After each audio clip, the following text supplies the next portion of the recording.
Écoutez, le vote du compte administratif n'est que la retranscription des opérations budgétaires exécutées par la collectivité. Donc, comme il ne s'agit pas d'un vote sur les choix de ce budget, mais un vote sur la sincérité de son exécution, je m'abstiendrai au lieu de voter contre. Néanmoins, je vais forcément rappeler les choix qui ont prévalu, comme les années passées, et que je conteste, parce que le compte administratif de 2017, il confirme bien la baisse des dotations de l'État, auxquelles s'ajoute l'augmentation des contributions de la ville au fonds de péréquation.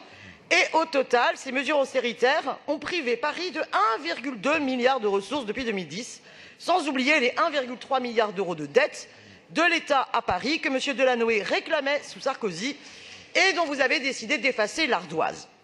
En 2017 encore, les dotations de l'État à Paris ont diminué de 156 millions d'euros.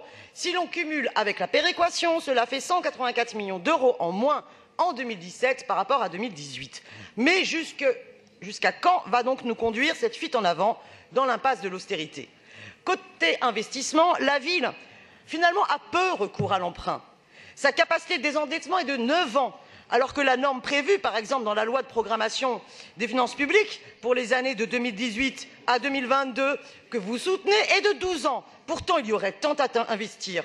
En s'enfermant dans une gestion uniquement comptable, à vouloir être les meilleurs élèves des diktats de l'austérité de Bruxelles, du gouvernement et de Macron, la ville, finalement, oublie l'intérêt général.